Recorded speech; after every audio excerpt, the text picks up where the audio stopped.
how to prepare yourself for a melodic techno gig. That is today's video. Let's go do that right now.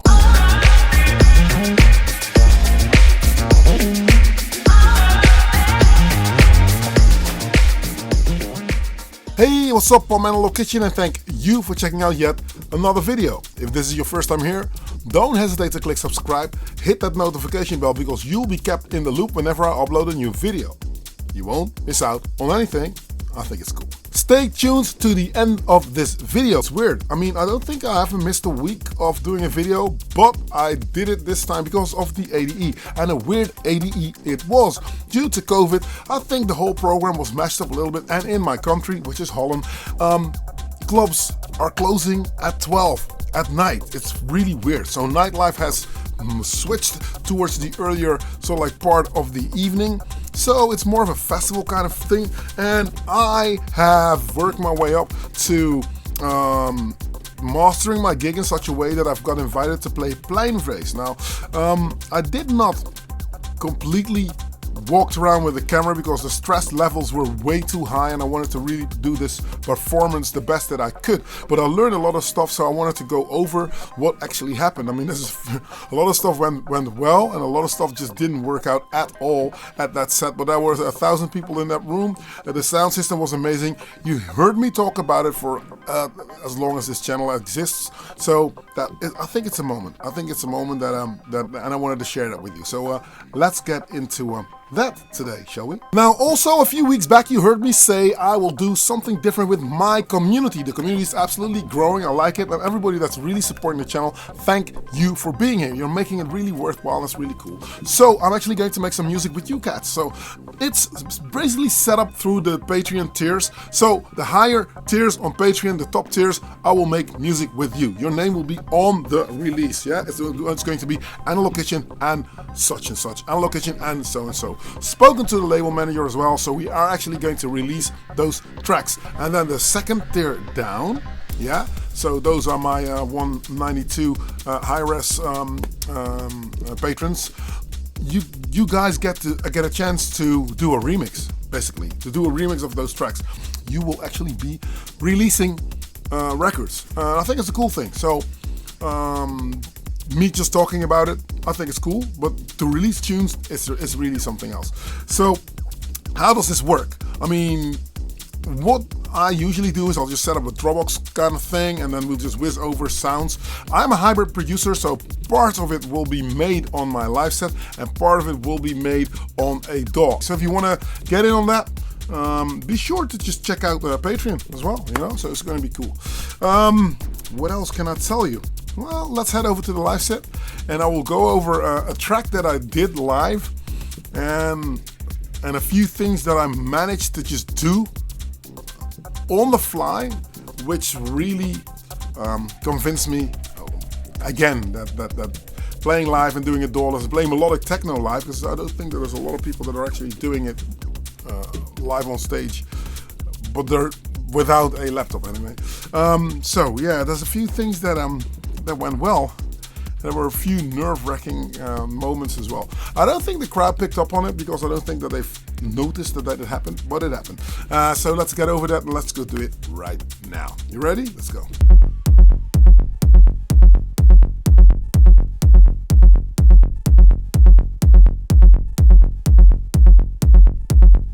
Welcome to my live setup. I mean, you can see the perils of the live performance as I'm missing a knob right here. It's MIA, missing in action. Oh no, I think I got it. No, yeah, no, it is really gone.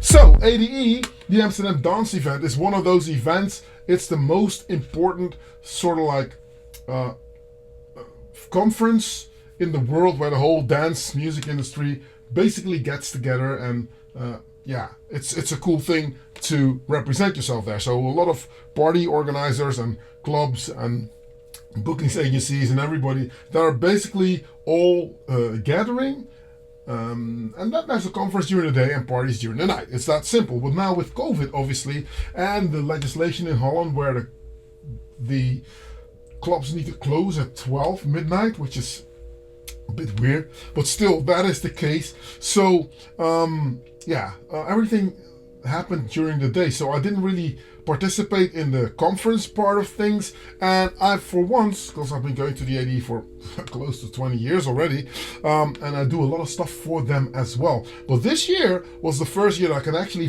focus on just me as an artist and how I wanted to just play there. So I need to say thank you to Pleinvrees. This gig was like amazing. Everything was sorted out. I played to 1,000 people, but how did I prepare for it? Well, that's what I want to go over today, because preparation can be something that can do your head in a little bit. So I will go over the track that I have and why I set it up the way I set it up.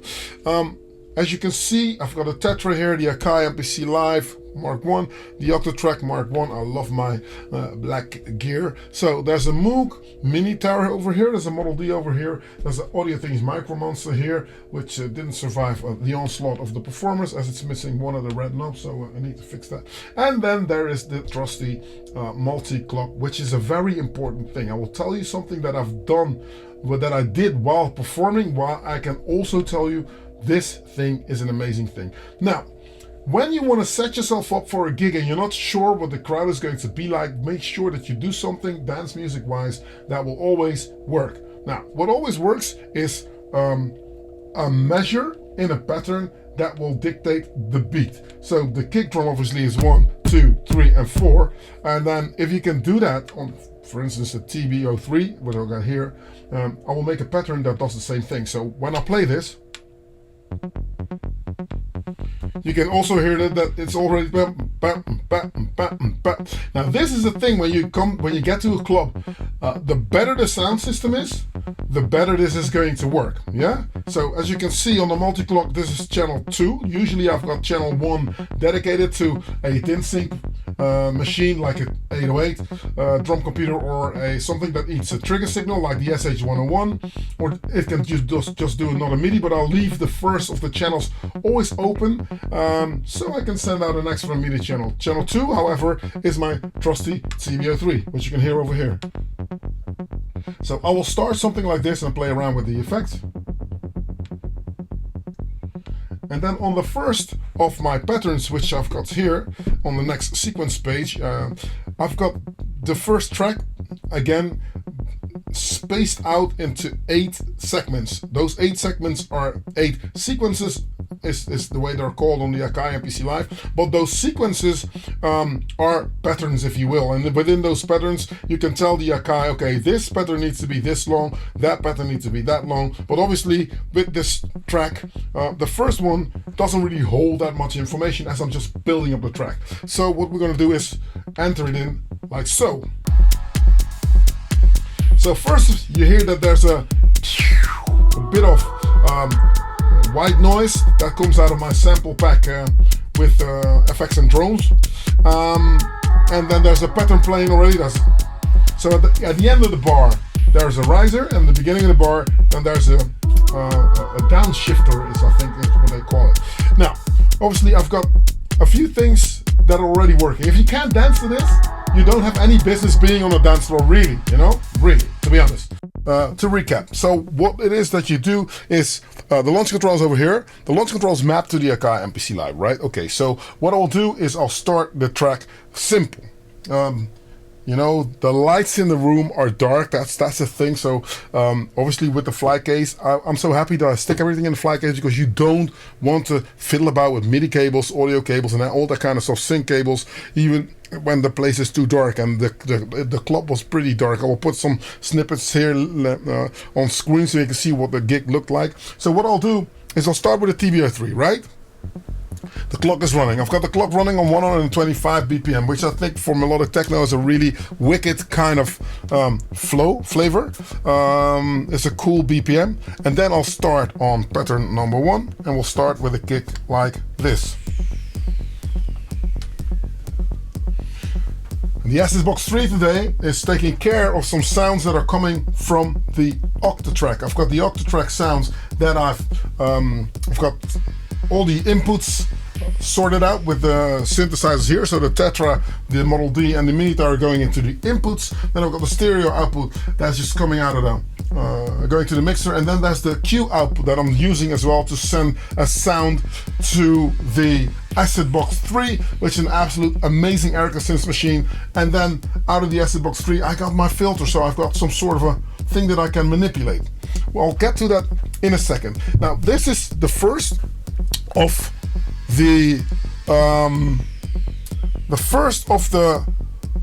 the flavor of the track. Yeah, so I'm looking at the crowd right now. You see the people are thinking, wow, this sounds really cool, because this in itself, analog, you're kicking ass with this, right? This is really turning heads.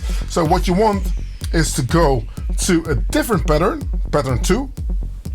Now I go to my next sequence page. I can see the line crawling across the top of the page, which means I'm hitting this. So blinking, here comes the second one. Nice one. You can hear I've got a vocal bit going on. Bam, nice.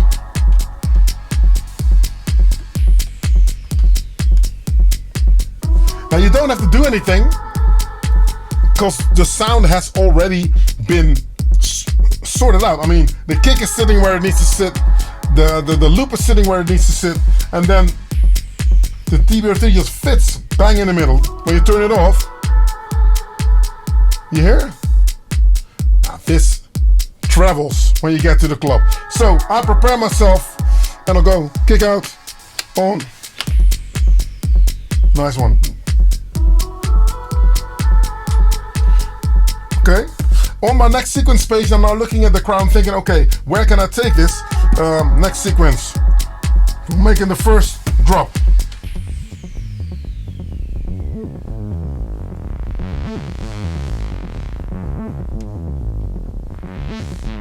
Nice. So this is a bit of a theme, but I've got another theme playing the same thing coming from the octave track.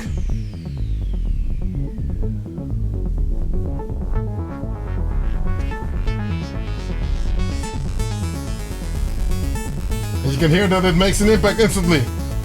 On to the next pattern.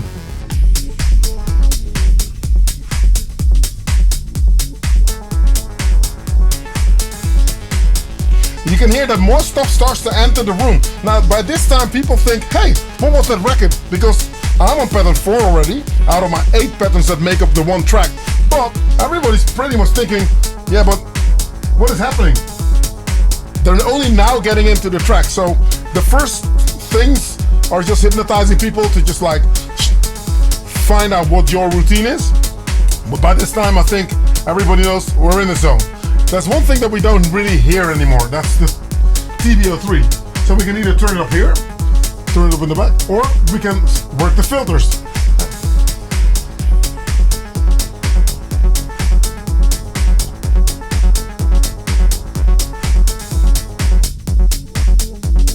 So it's a song and dance between those two filters, the acid box. If I turn it off, you can hear what the sound is doing.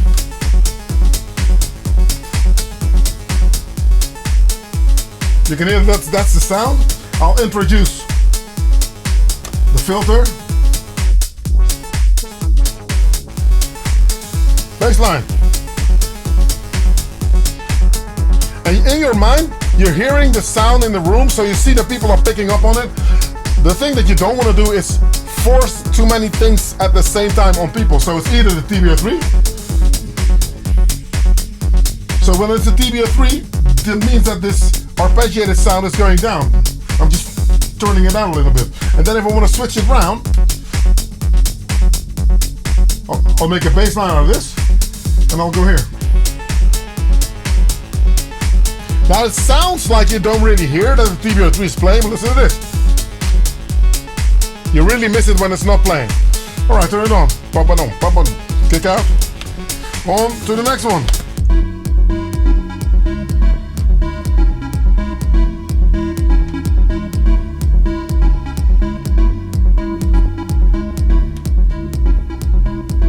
So I got a nice theme coming from the Tetra with a lot of reverb, as you can hear. Turn the reverb down, because as this is going through the octave track, I've got reverb over here and a bass line.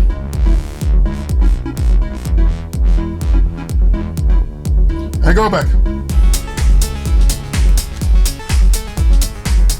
So instead of just going on, you can go back to the same thing. Mind you, this drop, people go like, oh wow, well, I'm digging the track, I'm getting into it. But this time you can introduce a little bit more aggression on the TBO3.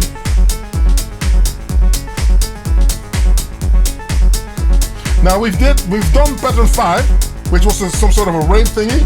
Let's go to pattern 6, because I've got a different bass line playing here. 1, 2, 3.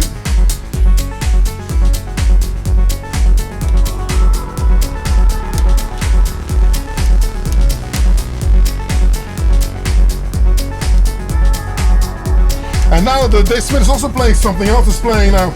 Boom bop bop, boom bop bop, boom boom bop bop, boom bop bop. So something that introduces a little bit more of a melodic kind of flow. So there's more things happening now. At this point, you can feel that the room is really starting to vibrate, because this machine, the TBO3, really introduces a lot of bass. It's really bass heavy. So the kick needs to sit there, and then you lay your bass line on top of that. The tetra now, that's just something to add to the musicality of the track, really. If you want to make a breakdown, I'll go over to the mixer, kick out.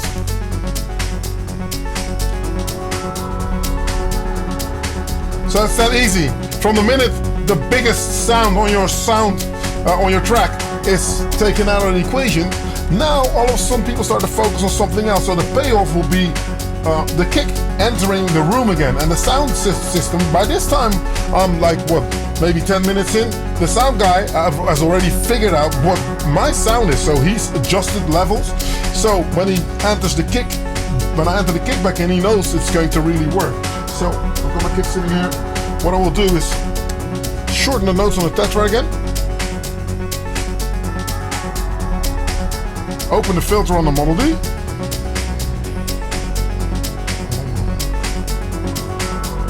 Play around with the waveforms. Go for a square wave. On the top oscillator.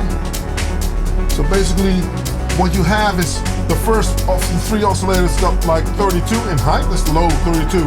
There's 16, 8, 4 and 2, and then it just goes up in an octave, and then the other 2 oscillators are literally just like shark fin up on the middle one, and just like triangle wave on the third one, and that's that, you know, nothing too crazy, because I don't want the sound to overpower. It needs to be bassy. You want to hear it, you just play around with the filter. Okay, we'll go back in and we'll play the kick. Bam, bam, bam, bam, bam. And I still got my, if I want to extend that break, I'll take out the kick again. Now I'll put some resonance there. Watch. I will turn the bass down. TBO3 down.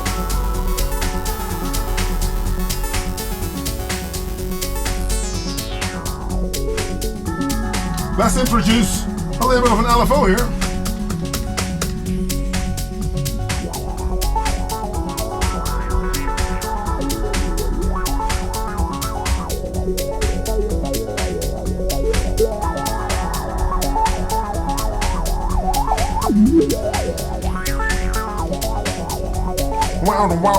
Wow. So we've got a polymeter going on. There's a tap tempo on the Acid Box 3, which is amazing. Now I don't have to stand here like Poindexter constantly wheeling the knob, because I want to focus myself on different things, like here. Now I've got the big breakdown, the big payoff. Everyone's like, oh my god, it's the best party ever. This is what you want. So you want to have different stages within your track where stuff is happening. Let's turn off the TBO3. Because at this point, people are not going to miss it if it's not playing. You can focus yourself on different things. This is where you introduce a little bit more aggression on the Model D and tune it correctly.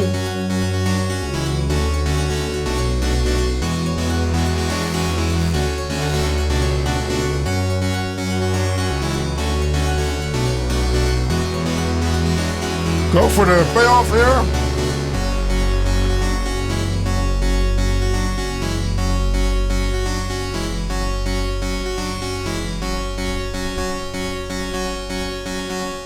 1, 2, 3, 4, and back to pedal 6. As we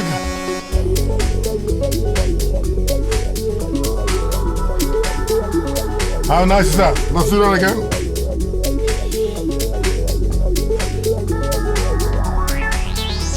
Do it again.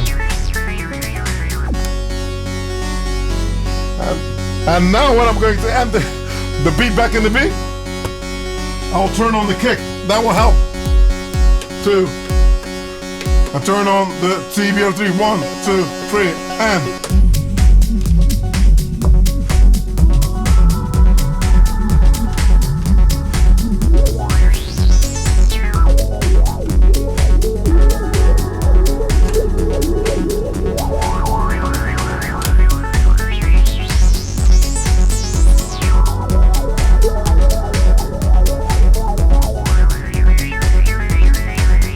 that's nice. Okay, now what I've also done, this is me being unorganized. At some point I had the new set and I thought, you know what, I will easily play for an hour and I'll see what I'll do. I can probably just use a drum computer and the TBO3 and work it. And then after 35 minutes maybe, I ran out of tracks on this live set that I've made. So now what I've done is what I'm doing right now. I literally played the TBO3 by itself. And this is why I think a multi-clock, in my opinion, is the one thing you really need if you want to perform live. Because the way I'm kicking the camera here, the way I set it up is that, of course, my Akai and my Octatrack are joined at the hip. And the thing is, the show must go on, obviously. So when you're playing, I can't turn off the one without affecting the other. This is the thing. I've got a trick where this one switches to a different pattern. That one switches instantly to another pattern. It's got to do with start and stop and reset commandos that you need to send to the Octatrack coming from the Akai. But this now means that this is one machine.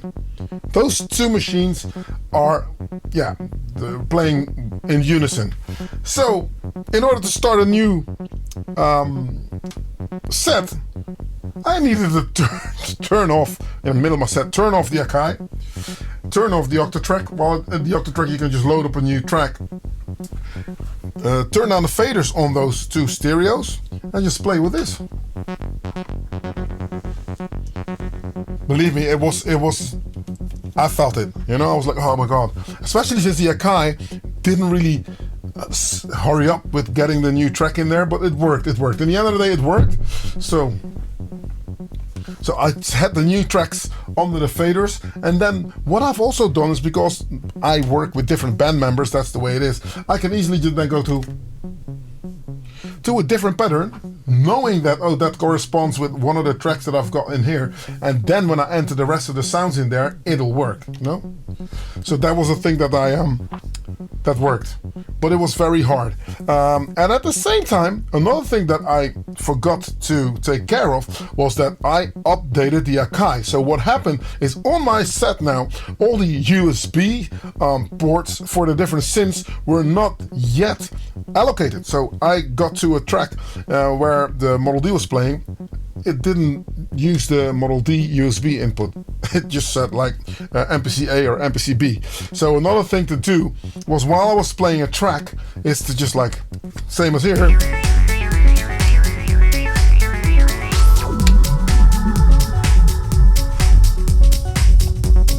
Same as here. I was like playing a tune and thinking, oh shit, I need to just really work those. So what you can do now is easy. You can turn everything off here, go to the track that you need to fix. You'll go in, you see like Octatrack. Now this is an MPC-A, obviously, Model D. The Model D Mini, you'll change it there, and from the minute you'll enter it in, see, it's very easy. Again, I love the fact that that is how you can work with the MPC.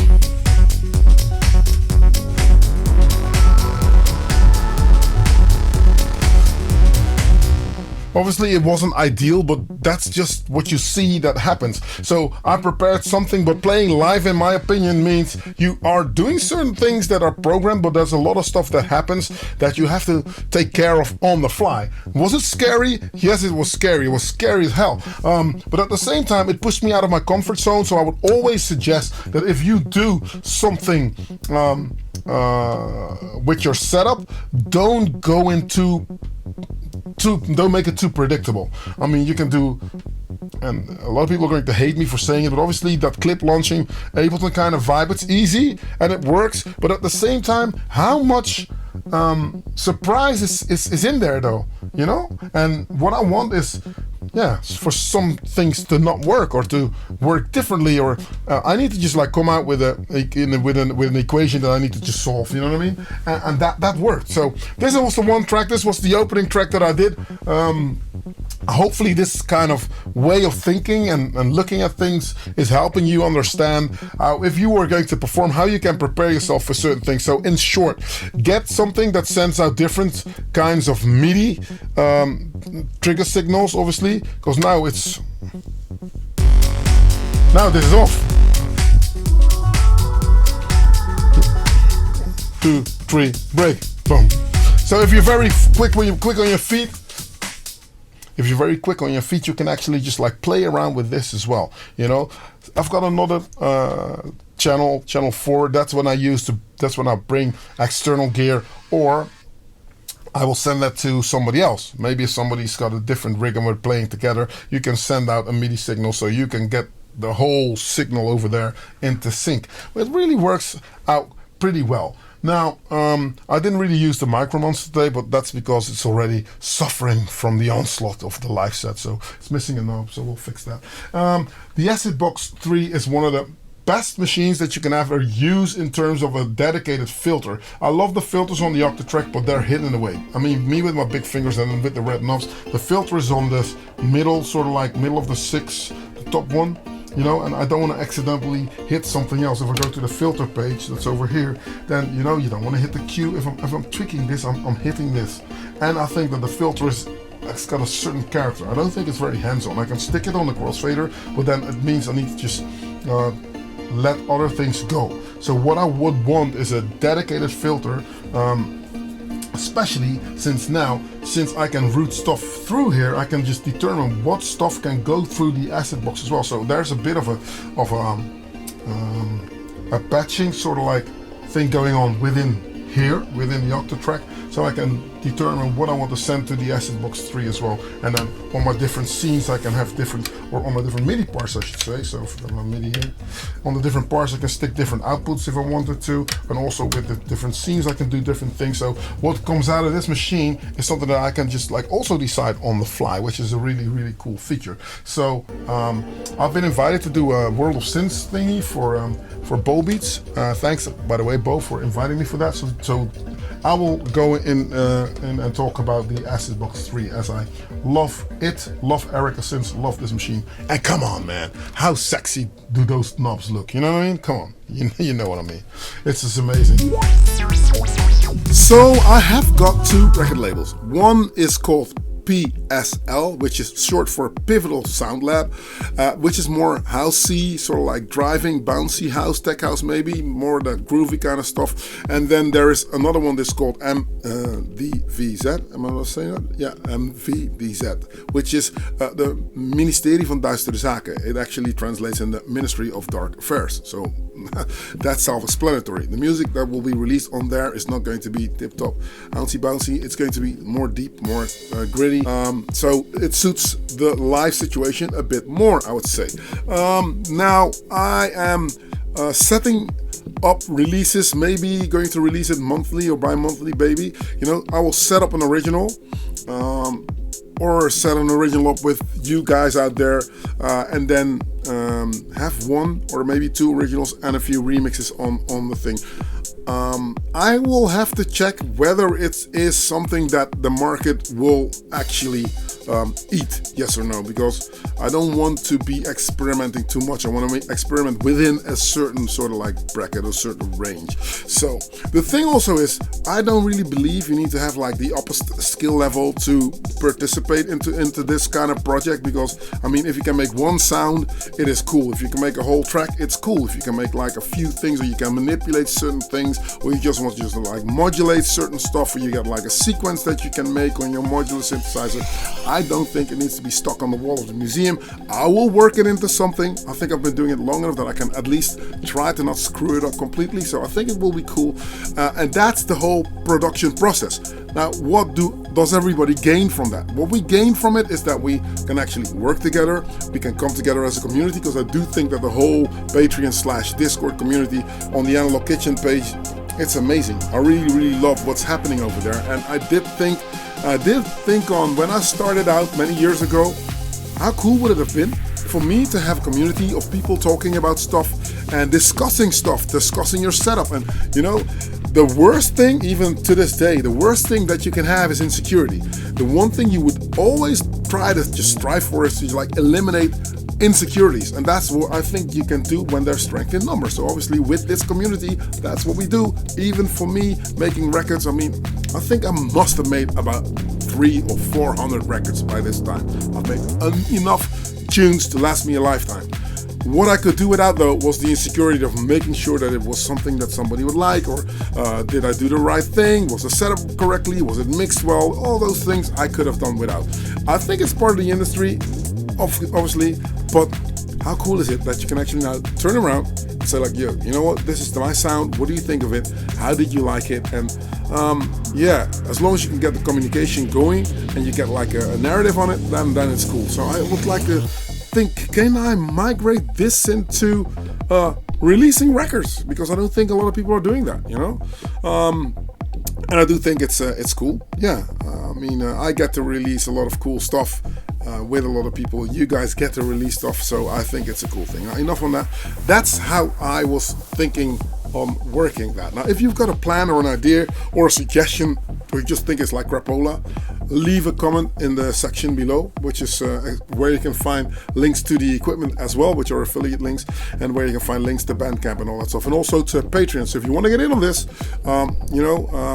get those oven-baked breads when they're sizzling, and they're sizzling at the minute. So let's go do that. Yeah. Are you liking this lens, by the way? I'm just trying the 50mm for a change. I'm usually using this bad boy here, which is cool. You know, it's a 1635 that I always use. But yeah, I wanted to just like come out differently today, so I'm sticking a different lens on the camera. Yeah, and I think it works.